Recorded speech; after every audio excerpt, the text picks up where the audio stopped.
Two TSS academy. তো আজকে আমরা যেটা আলোচনা করব সেটা হচ্ছে কি ধরো এখন তো সামনে তো ক্লার্কশিপ এক্সাম আছে। তো ক্লার্কশিপ এক্সামের জন্য যে মোস্ট ইম্পর্টেন্ট যে ফিক্সড প্রিপোজিশনগুলো সেগুলো কিন্তু আমরা ডিসকাশন করব। এবং আমাদের ডিসকাশন করার পদ্ধতি হবে এমনই, আমরা সেন্টেন্সে কিভাবে কোনটা ব্যবহার করি সেটা হচ্ছে মেন ম্যাটার থাকবে আমাদের। এবং এগুলো কিন্তু প্রত্যেকটা পরীক্ষার জন্যই কিন্তু ইম্পর্টেন্ট, শুধুমাত্র যে স্টেট এক্সাম এটা কিন্তু না, এমনকি সেন্ট্রালের বিভিন্ন এক্সামের জন্য কিন্তু ইম্পর্টেন্ট। তো চলো আজকে তাহলে ক্লাসটা শুরু করি। আজকে হবে কি আমাদের প্রিপোজিশন মনে রাখবে অনেকগুলি হবে, মোটামুটি 350টার মতো করব, কিন্তু আমরা প্রত্যেকটা 20টা করে পাঠ করে রেখেছি এবং প্রত্যেক জনাই কি করবে একটা খাতা নিয়ে কিন্তু বসে যাবে, যা যা করাচ্ছি সেগুলো খাতায় নোট ডাউন করতে থাকবে। আমি আশা করি এইগুলোর মধ্যেই দেখবে তোমরা ক্লার্কশিপ বা যে কোনো মিসলেনিয়াস ফুড এসআই তো ইংলিশ নেই, মিসলেনিয়াস এক্সামেতে দেবে কমন পেতে পারো তোমরা। ঠিক আছে, তো চলো শুরু করা যাক। বলছে Radhika was musing dash memories of the past. এরপর দেখো মিউজিং মানে কি। মিউজিং মানে হচ্ছে মানে একটু কি বলতো, ডিপলি ভাবনা চিন্তা করা। হ্যাঁ, থিঙ্ক ডিপলি যদি হয়, খুব ডিপলি ভাবনা চিন্তা যে করে সেটাকে বলে মিউজিং বলা হয়ে থাকে।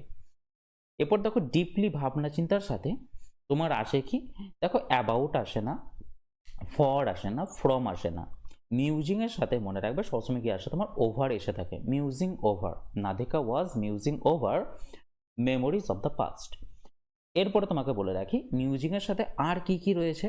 দেখো মিউজিং এর সাথে তোমার রয়েছে, আরও তোমরা খাতায় লিখে রাখবে যদি তোমার থেকে, এতে তো মিউজ তো দেখলাম, মিউজের সাথে তোমার তো ওভার তো এলোই, আর কি কি রয়েছে MULL, মল ওভার, এইটাও কিন্তু একই, ডিপলি চিন্তা ভাবনা করা। নেক্সট কি রয়েছে, ধরে নাও আমি বললাম যে ব্রুড, BRWD, এই ব্রুডের পরও কিন্তু ওভার বসে থাকে, ব্রুড মানেও কিন্তু ভাবনা চিন্তা করা। এবং আরেকটা যদি বলি পন্ডার ওভার, এইটার মানেও কিন্তু ভাবনা চিন্তা করা। ঠিক আছে, আচ্ছা আরও যদি তুমি বলতে চাও, দেখো আরও কিছু ভাবনা চিন্তা করার যদি তুমি বলতে চাও, তুমি বলতে পারো যে রুমিনেট অন, মানে এইটা মানেও কিন্তু ভাবনা চিন্তা করা, কিন্তু রুমিনেটের পর কিন্তু বসে অন বসে। ঠিক আছে, আচ্ছা তুমি আরেকটা বলতে পারো মেডিটেটের পরও কিন্তু তোমার এখানে অন বসে থাকে, এইটা মানেও কিন্তু ভাবনা চিন্তা করা। আচ্ছা তারপরে কি কন্টেমপ্লেট মানেও কিন্তু ভাবনা চিন্তা করা। এবার কন্টেমপ্লেটের পরে কিন্তু অনও বসতে পারে, অথবা তোমার কিন্তু এখানে অ্যাবাউটও বসতে পারে। ঠিক আছে, অনও বসতে পারে বা অ্যাবাউটও বসতে পারে, কিন্তু রুমিনেটের সাথে অন বসে, মেডিটেটের সাথে অন বসে, কন্টেমপ্লেটের সাথেও অন বসে থাকে, অথবা অ্যাবাউটও কিন্তু বসে থাকে। তো তুমি দেখো একটা প্রশ্নের মধ্যে আমি কতগুলো জিনিস কিন্তু জানতে পেরে গেলাম। তো এগুলো খাতায় নোট ডাউন করে রাখো, খুবই ইম্পর্টেন্ট কিন্তু। নেক্সট বলছে হি ইজ ইনডিফারেন্ট, বলছে he is indifferent dash praise and blame. ঠিক আছে, মানে কি ইনডিফারেন্ট মানে কি, সে কোনোভাবে কিন্তু যে ওর ওপর কিন্তু এফেক্ট হয় না আর কি, বুঝতে পারলে, কোনো কিন্তু এফেক্ট হয় না। তো এটা ইনডিফারেন্ট কি হবে, ইনডিফারেন্টের পর মনে রাখবে টু বসে থাকে, ইনডিফারেন্টের পরে টু বসে থাকে। যেমন ধরো এই যে ধরো ইনডিফারেন্ট বললাম, ইনডিফারেন্টের পরে টু বসে থাকে। ঠিক আছে, বা অ্যাপ্যাথেটিক মানে যার উপর কোনো কিছু জিনিসের প্রভাব পড়ে না, যে তুমি তাকে প্রশংসাই করো অথবা তুমি তাকে দোষারোপই করো, কোনো কিছুরই কিন্তু এফেক্ট পড়ে না, সেই ক্ষেত্রে অ্যাপ্যাথেটিক টু বসে থাকে, খুবই ইম্পর্টেন্ট কিন্তু। ওকে নেক্সট দেখো বলছে we are all very indignant dash the injustice. এবার দেখো ইন্ডিগন্যান্ট মানে কি, মানে আমরা অসন্তুষ্টকে বলা হয়ে থাকে ইন্ডিগন্যান্ট। বলছে তার প্রতি যে ইনজাস্টিস যেটা হয়েছে সেটার জন্য আমরা কি সবাই অসন্তুষ্ট। এরপর দেখো এই অসন্তুষ্ট যখন মিনিং দিচ্ছে ইন্ডিগন্যান্ট, এইটার পর কিন্তু বসে থাকে অ্যাট বসে থাকে। ওকে, অ্যাট বসে থাকে, কিন্তু এটা তখনই অ্যাট বসবে যখন তুমি মানুষ ছাড়া অন্য জিনিসের জন্য যখন বোঝাবে। যেমন তোমাকে এক্সাম্পল দিচ্ছি, এই যে ধরো অ্যাংরি মানেও কিন্তু রেগে থাকা। তারপর বললাম ধরো ভেক্স, ঠিক আছে, ভেক্স মানেও কিন্তু অ্যাংরি করা বা রাগানো। আচ্ছা আর একটা হচ্ছে ইরিটেট, ঠিক আছে, ইরিটেট এইটাও কিন্তু তোমার ধরো জ্বালাতন করা বা কোনো জিনিসভাবে তোমাকে রাগানো। কিন্তু একটা কথা বললে দেখি, এদের ক্ষেত্রে তোমার অ্যাটও বসে থাকে, আবার এদের ক্ষেত্রে কিন্তু উইথও বসে থাকে। অ্যাট তখনই বসবে যখন মানুষ ছাড়া বলবে, মানে কি কোনো একটা জিনিসের জন্য তুমি অ্যাট বলবে। উইথ তখন বলবে যখন তোমার থাকবে একটা কোনো পার্সন থাকবে, কোনো একটা মানুষ থাকবে, তখন তুমি কিন্তু উইথ ইউজ করবে। তাহলে দেখো এখানে ইনডিগনেন্ট কি আছে, ইনডিগনেন্ট কাকে বলেছে, ইনজাস্টিসকে, ইনজাস্টিস।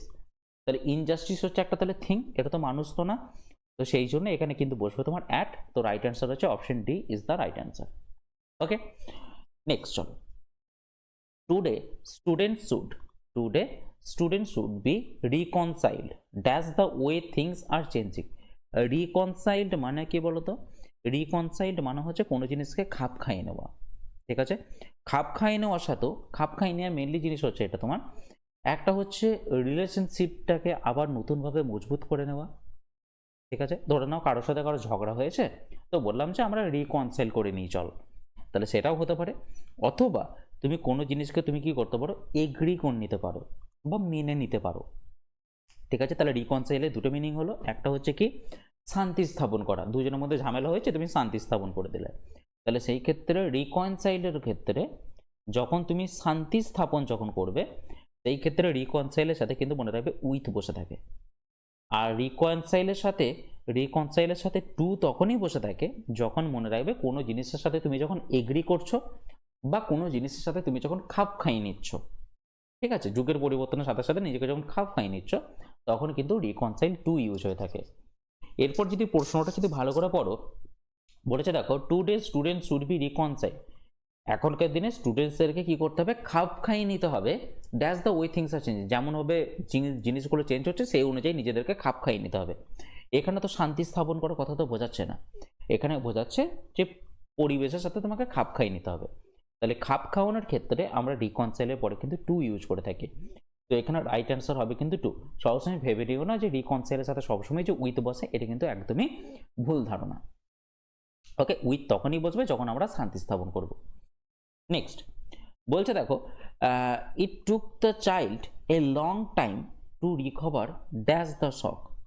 ঠিক আছে, তো রিকভারের পর মানে শক থেকে রিকভারের জন্য তার অনেকটাই টাইম লেগে গেল। তো মনে রাখবে রিকভারের পর সবসময় বসে কিন্তু ফ্রম বসে থাকে। ঠিক আছে, যদি বলা হচ্ছে রিলিফের ক্ষেত্রেও মনে রাখবে ফ্রম বসে থাকে, রিলিফ ফ্রম, রিকভার ফ্রম, এগুলো সব কিছু বসে থাকে। নেক্সট দেখো, I complimented him dash is success in the examination. বলছে আমি তাকে প্রশংসা করলাম। ঠিক আছে, মানে এক ধরনের প্রেজ করা, প্রশংসা করা, তার সাকসেসের যে এক্সামিনেশনে যে সাকসেস করেছে সেটার জন্য তাকে আমি প্রশংসা করলাম। তাহলে কমপ্লিমেন্টের পর মনে রাখবে অলওয়েজ বসে থাকে তোমার অন বসে থাকে, কমপ্লিমেন্টের পর অলওয়েজ কি বসে থাকে, অন বসে থাকে। তাহলে দেখো কমপ্লিমেন্ট অন হলো, তোমাকে যদি কমপ্লিমেন্টের জায়গায় যদি কংগ্রাচুলেট দিত, কংগ্রাচুলেট, তো কংগ্রাচুলেটের ক্ষেত্রেও কিন্তু অন বসতো। ঠিক আছে, আর একটা আছে তোমার কমপ্লিমেন্ট, আর একটাও কিন্তু কমপ্লিমেন্ট আছে। দেখো এইখানে কমপ্লিমেন্ট মানে হচ্ছে কি, এইখানে কমপ্লিমেন্ট মানে হচ্ছে কিন্তু প্রশংসা করা, কিন্তু আর একটাও তোমার কমপ্লিমেন্ট আছে যেটা মানে কি তোমরা অঙ্কতে পড়ে থাকবে, দেবে পূরক কোণ পড়ে থাকবে, দেবে পূরক বলে না, একে অপরের পরিপূরক বলে না, তো সেই ক্ষেত্রে যখন পূরক বোঝাবে তখন কিন্তু মনে রাখবে টু বসে থাকে। ঠিক আছে, যখন তোমার প্রশংসা করা বোঝাবে, ঠিক আছে, তখন বসে থাকবে অন। আর কখন যদি বলে যে এটা একে অপরের পরিপূরক বা একে অপরের পূরক এটা, তো সেই ক্ষেত্রে কমপ্লিমেন্টের পর কিন্তু টু বসে থাকে, মাথায় রাখবে, এটা খুবই ইম্পর্টেন্ট প্রশ্ন কিন্তু। বলছে দেখো, দ্য ড্রামাটিস্ট মাস্ট ক্যাটার, ঠিক আছে, the dramatist must cater dash the test of the audience. বলছে ক্যাটার মানে কি, নিজেকে ধরে নাও মানে কাউকে সন্তুষ্ট করা। ঠিক আছে, তো মানে কি অডিয়েন্সরা যেই টেস্ট চাইছে ড্রামাটিস্টকে কি সেই জিনিসটা তাকে প্রোভাইড করতে হবে, এইটা হচ্ছে ক্যাটারের মিনিং। তাহলে ক্যাটারের পর কি বসে, মনে রাখবে ক্যাটার মানে অ্যাকচুয়ালি হচ্ছে এর মিনিং হচ্ছে ফুলফিল করা। ক্যাটারের মিনিং হচ্ছে কি, এর মিনিং হচ্ছে ফুলফিল করা, মানে অডিয়েন্সরা যে টেস্টটা চাইছে সেই টেস্টটাকে তোমাকে কি করতে হবে, ফুলফিল করতে হবে, এটা হচ্ছে মেন ম্যাটার, পরিপূর্ণ করতে হবে। তো ক্যাটার যখন তুমি দেখতে পারবে, ক্যাটারের পর কিন্তু বসে থাকে অলওয়েজ টু বসে থাকে। কিন্তু মনে রাখবে যখন তোমার এই ফুলফিল ওয়ার্ডটা থাকে, এরপরে কিন্তু কোনো প্রিপোজিশন বসে না, এরপরে কোনো কিন্তু প্রিপোজিশন বসে না। যদি ক্যাটার থাকে, ক্যাটার মানেই হচ্ছে ফুলফিল, কিন্তু ফুলফিলের সাথে কোনো প্রিপোজিশন বসে না। তো এখানে কি হবে, ক্যাটার যেহেতু রয়েছে, ক্যাটারের সাথে কিন্তু প্রিপোজিশন টু বসে, তো রাইট অ্যান্সার হচ্ছে option A is the right answer. Next দেখো, suitable steps suitable steps are taken, ঠিক আছে, suitable steps are taken to bring the dash the cost of living, বলছে সুটেবল স্টেপস নেওয়া হয়েছে যে কস্ট অফ লিভিংটাকে কমানোর জন্য। এরপর দেখো ব্রিং এর সাথে কি কি দিয়েছে, দেখো আপ দিয়েছে, ওভার দিয়েছে, অন দিয়েছে, ডাউন দিয়েছে। এবার একটা কথা বলে দেখো, ব্রিং এর সাথে তোমার আপও বসে থাকে, ওকে। আচ্ছা, ব্রিং এর সাথে ওভারও বসতে পারে, ব্রিং এর সাথে অনও বসতে পারে, আর ব্রিং এর সাথে তোমার কিন্তু ডাউনও বসতে পারে, ঠিক আছে। তাহলে কি কি বললাম, ব্রিং এর সাথে আপও বসতে পারে, ব্রিং এর সাথে তোমার ডাউনও বসতে পারে, ব্রিং এর সাথে ওভারও বসতে পারে, ঠিক আছে। আর ব্রিং এর সাথে অনও বসতে পারে, ব্রিং এর সাথে ডাউনও বসতে পারে। এবার ব্রিং আপ মানে কি, ব্রিং আপ মানে হচ্ছে ধরে নাও তুমি কাউকে লালন পালন করছো, ঠিক আছে, তো লালন পালন করার ক্ষেত্রে কিন্তু ব্রিং আপ হয়ে থাকে, লালন পালন করা। এবার ধরো না ব্রিং ওভার, ব্রিং ওভার মানে হচ্ছে কাউকে তুমি পারসুয়েট করানো, কাউকে কি পারসুয়েট করানো, পারসুয়েট করানো মানে কি, কাউকে ধরো তুমি কাউকে পটাচ্ছ, ঠিক আছে, বা কাউকে তুমি মানাচ্ছ, তো সেটা কিন্তু ব্রিং ওভার। ব্রিং অন মানে কি, কোনো জিনিস হচ্ছে ঘটা, কোনো জিনিস হচ্ছে ঘটা, ঘটার ইংলিশ কি অকার। আর ব্রিং ডাউন মানে হচ্ছে কি কোনো জিনিসকে কমানো, কোনো জিনিসকে কমানো হচ্ছে কি ব্রিং ডাউন। তাহলে তোমাকে এখানে কি বলতে চাইছে, সুটেবল স্টেপস নেওয়া হয়েছে নিশ্চয়ই কস্ট অফ লিভিং কমানোর জন্য, আর যখন কমানোর সেন্স দেবে তখন তোমার অ্যান্সার হয়ে যাবে কি ব্রিং ডাউন হয়ে যাবে। নেক্সট বলছে I am satisfied, I am satisfied dash is innocence, I am satisfied dash is innocence. Satisfied এর পর মনে রাখবে কি উইথ বসে থাকে, স্যাটিসফাইড এর পর কি উইথ বসে থাকে। তাহলে স্যাটিসফাই তো উইথ বসে থাকে, এর কি কাছাকাছি আর কোনো মিনিং আছে? দেখো এর স্যাটিসফাইড এর আর একটা সিনোনিম হচ্ছে কি প্লিজড, প্লিজড মানেও কিন্তু সন্তুষ্ট, আর প্লিজ যখন সন্তুষ্ট হবে তখন কিন্তু এর সাথে তোমার উইথ বসে থাকে, pleased with his innocence, okay. Next বলছে I absolutely refuse to put dash with that sort of contact, ঠিক আছে, বলছে আমি পুরোপুরি রিফিউজ করলাম যে ওই ধরনের কন্ট্যাক্ট মানে কন্ট্যাক্ট বা ওই ধরনের আচরণ আমি কিন্তু সহ্য করব না, ঠিক আছে। তো এরপর দেখো পুটের সাথে কি কি বসে, দেখো দেখো পুটের সাথে আপও বসতে পারে, ঠিক আছে। যখন আপ বসে এর অ্যাকচুয়ালি দুটো মিনিং হয়, ঠিক আছে। একটা মিনিং হচ্ছে কি থাকা, ঠিক আছে, আমি যদি বলি তুমি কোথায় থাকো মানে where do you put up, ঠিক আছে, তো সেই ক্ষেত্রে কিন্তু থাকার সেন্স বোঝায়। আবার পুট আপ মানে কিন্তু কোনো জিনিসকে ফিক্সও করা হয়ে থাকে, ঠিক আছে, কোনো জিনিস দেওয়ালে ধরো কোনো জিনিস তুমি টাঙাবে, ঠিক আছে, তো সেই ক্ষেত্রেও তুমি পুট আপ করতে পারো, ওকে, ফিক্স করার ক্ষেত্রে কোনো জিনিসকে দেওয়ালেতে। আচ্ছা, পুট অন মানে কি, পুট অন মানে রাখবে অ্যাকচুয়ালি যে জিনিসটা জানি সেটা হচ্ছে কি পরিধান করা, ওয়্যার মানে কোনো জিনিস জামা কাপড় পরছো সেই ক্ষেত্রে পুট অন ইয়োর ক্লোথস, জামা কাপড় পরে নাও।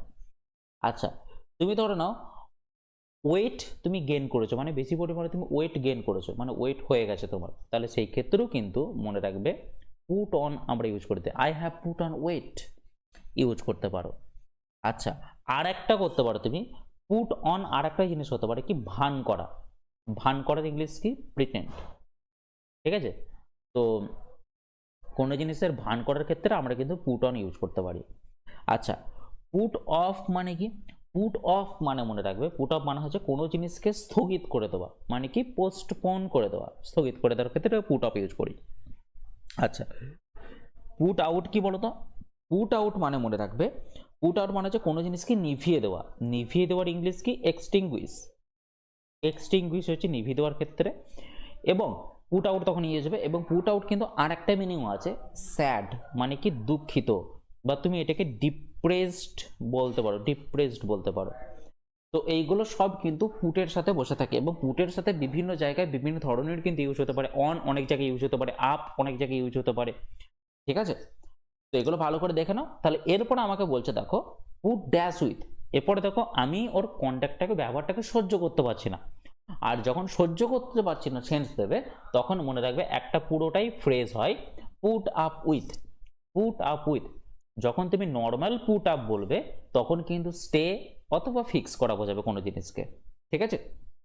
কিন্তু কাউকে যখন সহ্য করার সেন্স থাকবে ঠিক আছে, সহ্য করার ক্ষেত্রে, তখন মনে রাখবে তার গোটাটাই হবে কত, পুট আপ উইথ, এটা হচ্ছে গোটাটাই সহ্য করার সেন্স দেয়। ওকে, ডান। তাহলে নেক্সট চল, we will have to atone, we will have to atone. Atone মানে কি বলতো, প্রায়শ্চিত্ত করা। প্রায়শ্চিত্ত করার ক্ষেত্রে আমরা ইউজ করে থাকি atone for our misdeeds, for our মিসডিডস।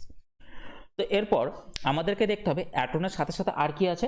দেখো আমাদেরকে বলা হয় না যে তোমাকে কম্পেনসেট করতে হবে, ক্ষতিপূরণ তোমাকে দিতে হবে, যে এই কাজ করেছো তুমি, তো আমার তুমি বাজে কাজ করেছো, এই জন্য তোমাকে কম্পেনসেট করতে হবে, মানে কি তোমাকে প্রায়শ্চিত্ত করতে হবে বা ক্ষতিপূরণ দিতে হবে। তো সেই ক্ষেত্রে মনে রাখবে কম্পেনসেটের পরেও কিন্তু ফর বসে থাকে। ওকে, আচ্ছা, তারপর ধরো না তোমাকে আরেকটা বলো কন্ট্রাইট। কন্ট্রাইট মানেও কিন্তু তোমাকে প্রায়শ্চিত্ত করতে হবে, কন্ট্রাইটের পরেও কিন্তু ফর বসে থাকে।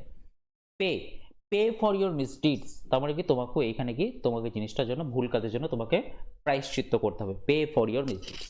তাহলে সবারই ক্ষেত্রেই বুঝতে পারছো ফর আসে থাকে কিন্তু, এগুলো সব খাতায় কিন্তু নোট ডাউন করতে থাকবে তোমরা। নেক্সট দেখো, the climate is not conducive, ঠিক আছে, the climate is not conducive dash good health, conducive dash good health. তাহলে কি হবে বলো, এটা কন্ডিউসিভের পর কি বসে, কন্ডিউসিভের পর কিন্তু বসে থাকে অলওয়েজ টু বসে থাকে, কন্ডিউসিভের পর অলওয়েজ কিন্তু টু বসে থাকে।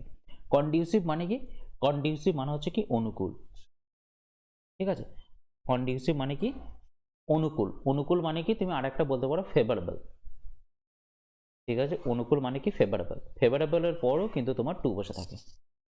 ওকে, আচ্ছা, তারপর কি বলছে দেখো, হ্যাঁ একই জিনিস আবার দিয়ে দিয়েছে, তো কন্ডিউসিভের পর কিন্তু টুই বসে থাকে, একই জিনিস আমাদের রিপিটেশন হয়ে গেছে। আচ্ছা যাই হোক, চলো বলছে দেখো, desire, desire dash self expression is one of the basic qualities of man, desire dash self expression. এরপর দেখো, যখন মনে রাখবে ডিজায়ার কথাটা, ডিজায়ার কথাটা ফর বসে থাকে, ডিজায়ার যখন নাউন হিসাবে যখন ফাংশন করে তখন অলওয়েজ বসে থাকে কি ফর। আর ডিজায়ার, ডিজায়ারাস, ডিজায়ারাস যখন অ্যাডজেক্টিভ হিসাবে কাজ করে তখন মনে রাখবে এর সাথে বসে কিন্তু অফ বসে থাকে, ঠিক আছে, ডিজায়ারাসের পর কি অলওয়েজ কিন্তু অফ বসে থাকে। ডিজায়ার মানে কি ইচ্ছা প্রকাশ করা, তাই না, তাহলে এখানে কি বসবে, ডিজায়ার যেহেতু এখানে নাউন, নাউনের পর কি বসে থাকবে, ডিজায়ার ফর বসে থাকবে। তাহলে desire for self expression is one of the basic qualities of man, ঠিক আছে। কিন্তু মনে রাখবে ডিজায়ারের বদলে তুমি আর কি কি ইউজ করতে পারো, দেখো লং ফর, লং ফর মানেও কিন্তু ডিজায়ার, সেই ক্ষেত্রেও কিন্তু ফর বসবে। তারপর আর কি দিতে পারো তুমি, অ্যাসপায়ার, অ্যাসপায়ারের পর তুমি কিন্তু ফর ইউজ করতে পারো। বলছে তারপর ধরো ইয়ার্ন, ইয়ার্ন তারপর এর উপরেও কিন্তু ফর বসে থাকে। আচ্ছা, তারপর ধরো ক্রেভ, ক্রেভ মানে হচ্ছে খিদে থাকা কোনো জিনিসে বা কোনো জিনিসকে চাওয়া, ক্রেভের পরও কিন্তু ফর বসে থাকে। বা তুমি বললে আর্জ, আর্জের পরও কিন্তু ফর বসে থাকে, তখন সব মিনিং কিন্তু ডিজায়ারের সাথেই কিন্তু পুরোপুরি আসছে, আর্জ ফর, ঠিক আছে। তারপর হচ্ছে অ্যাপেটাইট ফর, অ্যাপেটাইট ফর, এগুলো সব কিন্তু তোমার আসছে ডিজায়ারের বদলে কিন্তু তুমি এইগুলো ইউজ করতে পারো, ঠিক আছে। তো এইগুলো কিন্তু সব পরীক্ষার জন্য ইম্পর্টেন্ট, মাথায় রাখো। তুমি এখানে একটা করছো মানে কিন্তু তুমি সবগুলোই কিন্তু জানতে পেরে যাচ্ছ অটোমেটিক্যালি। ওকে, তাহলে বোঝা গেল। চলো নেক্সট 15টা দেখো, দ্য ব্রাইড, আচ্ছা bride, the bride settled dash very well in the new environment. এরপর দেখো সেটেলড কি হবে, মনে রাখবে সেটেলের পরে থেকে বলো অলওয়েজ কিন্তু ডাউন বসে থাকে, settle down, the bride settle down very well in the new environment. তাহলে কি হবে, অপশন বি ডাউন হয়ে যাবে। ওকে, আর ইউ রিয়েলি ডিজায়ারাস, এক্ষুনি তোমাকে বললাম ডিজায়ারাস, ডিজায়ারাস হচ্ছে এখানে তোমার কি অ্যাডজেক্টিভ হিসেবে কাজ করছে, আর যখন অ্যাডজেক্টিভ হিসেবে কাজ করে তখন কিন্তু এর পাশে অলওয়েজ অফ বসে থাকে, ঠিক আছে, ডিজায়ারাস অফ ভিজিটিং জাপান। বলছে দেখো, pour the juice, pour the juice dash the glass। দেখো আমাদের এখানে শিখতে হবে কি ইন, আর একটা শিখতে হবে কি ইনটু। ইন কখন ইউজ করি, ইন হচ্ছে আমরা পজিশন বোঝানোর জন্য কিন্তু ইন ইউজ করে থাকি, আর ইনটু কখন ইউজ করে থাকি, আমরা মোশনের জন্য কিন্তু ইনটু ইউজ করে থাকি, মানে কোনো জিনিস যখন গতিতে থাকবে। এরপর ধরে নাও একটা, ধরে নাও মাছ, মাছ সেটা নদীতে রয়েছে, তাহলে তুমি কি ইউজ করবে, the fish is in the river, fish is in the river, কারণ সে নদীতে প্রথম থেকেই রয়েছে, এখানে কিন্তু তার অবস্থার কিন্তু কোনো পরিবর্তন হচ্ছে না, যে অন্য একটা অবস্থা থেকে অন্য একটা অবস্থায় যাচ্ছে, এটা কিন্তু একদমই না। মাছটা কিন্তু প্রথম থেকেই নদীতে রয়েছে, তাহলে সেই ক্ষেত্রে তুমি ইউজ করবে কি ফিশ ইন দ্য রিভার। কিন্তু তুমি ধরো বাইরে থেকে নদীতে তুমি ঝাঁপ দিলে, তাহলে তুমি প্রথমে ছিলে ডাঙাতে, তারপরে তুমি নদীতে ঝাঁপ দিলে, তো সেই ক্ষেত্রে তুমি ইউজ করবে অলওয়েজ কিন্তু ইনটু ইউজ করবে। I jumped into the river. তো এইখানে দেখো কি করা হচ্ছে, জুসটা কিন্তু ঢালা হচ্ছে, কোথায় ঢালা হচ্ছে, into the glass. Into the glass তোমার ঢালা হচ্ছে, কারণ দেখো বাইরে থেকে ঢালা হচ্ছে, তাই না, গ্লাসের ভেতরে দেওয়া হচ্ছে, তাহলে দুটো স্টেট কিন্তু চেঞ্জ হচ্ছে। তো সেই ক্ষেত্রে এবং মোশন রয়েছে দেখো, তো সেই জন্য এখানে ইনটু হয়ে যাবে। যদি গ্লাসের ভেতরেই যদি থাকতো জুসটা, the juice is in the glass, তুমি ইউজ করতে পারো, যদি মানে জুসটা যদি মুভমেন্ট যদি না থাকতো, মোশনে যদি না থাকতো। নেক্সট দেখো, the tribes lived dash customs different from anything the English had ever seen. এরপরে দেখো, এই যে লিভ, লিভের ক্ষেত্রে তোমার অনও বসে থাকে, আর লিভের ক্ষেত্রে তোমার কিন্তু বাইও বসে থাকে। ওকে, লিভের ক্ষেত্রে অন তখনই বসবে যখন তুমি ধরো ভেজিটেবলস, তুমি ধরো শাকসবজি খাও, যে আমরা শাকসবজি খেয়ে বাঁচি, বা যে কোনো ধরনের ফুড, আমরা মোমো খেয়ে বাঁচি, ঠিক আছে, ধরে নাও কেউ বলে আমি ফুচকা খেয়ে বাঁচি, ঠিক আছে, তো সেইগুলো হচ্ছে কি লিভ অন। আর লিভ বাই তখন হবে মানে খাবার দাবার বাদে তুমি যদি অন্য কোনো জিনিসের ওপর যদি বেঁচে থাকো, তাহলে সেই ক্ষেত্রে মনে রাখবে লিভ বাই, ঠিক আছে। যেমন ধরো আমি তোমাকে বললাম লিভ বাই, বললাম রুল, যে আমরা রুল অনুযায়ী আমরা বাঁচি, তাই না, বা আমরা বললাম যে law, we live by law, তাই না, বা we live by the constitution, যে আমরা কনস্টিটিউশনের দ্বারা আমরা বাঁচি, তাই না।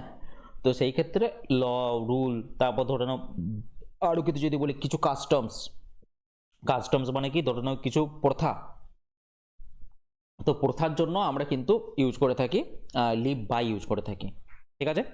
বা আমি যদি বলি লিভ বাই রিলিজিয়ান যদি বলি, সেই ক্ষেত্রেও কিন্তু হবে লিভ বাই রিলিজিয়ান। কিন্তু লিভ অন তখনই ইউজ করবো যখন কোনো খাবার দাবারের আমাদেরকে সেন্স দেবে। তাহলে কি হবে, দ্য ট্রাইবস লিভড, তাহলে এখানে কি হবে, ড্যাশ কাস্টমস হয়েছে, মানে কি কোনো প্রথার দ্বারা আমরা আর কি বাঁচি, তাই না। তো সেই ক্ষেত্রে কি হবে, লিভ বাই হয়ে যাবে, ঠিক আছে। যদি তোমাকে প্রশ্ন দিই, কাউজ লিভ ড্যাশ গ্রাস, ঠিক আছে, ঠিক আছে। তারপর আমি তোমাকে বললাম we live dash Gandhi's principal, Gandhi's principal, গান্ধীর প্রিন্সিপাল মানে কি গান্ধীজির মত অনুযায়ী আমরা চলি, তাই না। এবার দেখো কাউজ, কাউজ কি গ্রাসের উপরে বাঁচছে, এটা কি লিভ বাই হবে না লিভ অন হবে। দেখো কাউ যদি গ্রাস না খায় তাহলে কিন্তু সে মারা যাবে, তাই না, এখানে খাওয়ার সেন্স দিচ্ছে, খাবারের সেন্স দিচ্ছে, তাই এক্ষেত্রে ইউজ হয়ে যাবে অন। কিন্তু যখন বলবো আমরা গান্ধীর মতাদর্শ অনুযায়ী আমরা চলি, গান্ধীজির মতামত অনুযায়ী আমরা চলি, বা গান্ধীজির নীতি অনুযায়ী আমরা চলি, সেই ক্ষেত্রে কিন্তু ইউজ করবো অলওয়েজ বাই ইউজ করবো, we live by Gandhi's principle, ঠিক আছে। চলো next, the child did not approve, the child did not approve dash the father's plan. তো দেখো অ্যাপ্রুভ যেই ওয়ার্ডটা যেটা রয়েছে, A P P R O P E, অ্যাপ্রুভের পরে কিন্তু বাই বসে থাকে, ঠিক আছে। আবার এই অ্যাপ্রুভের পরেও কিন্তু অপও বসে থাকে, অ্যাপ্রুভের পরে কিন্তু বাইও বসে, অ্যাপ্রুভের পরে কিন্তু অপও বসে। বাই তখনই বসবে যখন দেখবে একটা পার্সন থাকবে, আর অফ তখনই থাকবে যখন কিন্তু একটা থিং থাকবে, কোন একটা জিনিস থাকবে, মানে মানে জ্যান্ত কিন্তু জিনিস না। আচ্ছা, এরপরে দেখো এই অ্যাপ্রুভ বলছে approve dash the father's plan. এবার দেখো ফাদার্স প্ল্যান একটা তো non living thing, father's plan হচ্ছে কি একটা নন লিভিং থিং, জীবন্ত তো জিনিস না, তাহলে সেই ক্ষেত্রে আমার কিন্তু এখানে ইউজ হবে অফ ইউজ হবে, ঠিক আছে। আর যদি যদি বলতে হচ্ছে did not approve dash the father, by the father হতো, ঠিক আছে, তখন কিন্তু তোমার বাই দ্য ফাদার হতো, মনে রাখবে এটা যখন একটা পার্সনের ক্ষেত্রে হবে। আচ্ছা, অ্যাপ্রুভের সাথে আর একটা জিনিস আছে, সেটা কিন্তু ডিসঅ্যাপ্রুভ, ডিসঅ্যাপ্রুভ, ডিসঅ্যাপ্রুভের পরে কিন্তু তোমার অফ এসে থাকে, আর যদি সেটা অফ তখনই এসে থাকবে যখন কি থিং এর ক্ষেত্রে হবে। আর ডিসঅ্যাপ্রুভ কি হবে, ডিসঅ্যাপ্রুভের পরে বায়ও বসে থাকে যখন সেটা কি পার্সন হিসেবে ফাংশন করবে, ঠিক আছে। চলো নেক্সট, তাহলে এখানে কি অ্যান্সার হচ্ছে অফ, অ্যান্সার হচ্ছে, তো রাইট অ্যান্সার হচ্ছে অপশন সি। বলছে দেখো we warned dash, we warned her dash of dash the danger, ঠিক আছে, ওয়ান্ট ড্যাশ দ্য ডেঞ্জার। এরপরে দেখো ওয়ান্ট এর পর কি বসে, হ্যাঁ ওয়ান্ট এর পর কিন্তু তোমার দুটোই বসে থাকে। দেখো এই দেখো ওয়ান যেটা রয়েছে, ওয়ানের পরে তোমার কিন্তু অফও বসে থাকে। যখন কিসের সেন্স দেয়, কোনো একটা ডেঞ্জারে যখন সেন্স দেয় তখন কিন্তু ওয়ান অফ বসে থাকে। আর এই ওয়ানের পর WARN, এটা এখানে হবে না, WARN ওয়ানের পরে কিন্তু তোমার এগেনস্টও বসে থাকে। এগেনস্ট যখন বসবে, ধরে নাও আমি তোমাকে বললাম, আমি তোমাকে ওয়ার্ন করে দিচ্ছি যে এই ভুল কিন্তু করবে না, আমি তোমাকে সাবধান করে দিচ্ছি এই ভুল কিন্তু করবে না। মানে কি, ধরে নাও কোনো একটা মিস্টেক যদি তুমি করতে চলেছো, ঠিক আছে, বা আমি তোমাকে বললাম এই জায়গাটা তোমার বেশি উইক আছে, তো তোমার উইকনেসের হয়েও আমি তোমাকে ওয়ার্ন করে দিচ্ছি, তাহলে ধরে নাও উইকনেস, তাহলে এগুলো কিন্তু তোমার হয়ে যাবে, বুঝতে পেরেছো, কোনো উইকনেসের ক্ষেত্রে। আর যখন কোনো তোমার ডেঞ্জার যখন সামনে আসবে সেই ক্ষেত্রে মনে রাখবে ওয়ার্ন অফ ইউজ করি। তাহলে এখানে কি হবে দেখো, warn her dash the danger, তাহলে কি অফ দ্য ডেঞ্জার হয়ে যাবে। কিন্তু এগেনস্ট তখনই ইউজ করতাম, ধরে now we want her dash the mistake, তাহলে সেই ক্ষেত্রে এগেনস্ট দ্য মিস্টেক হয়ে যেত।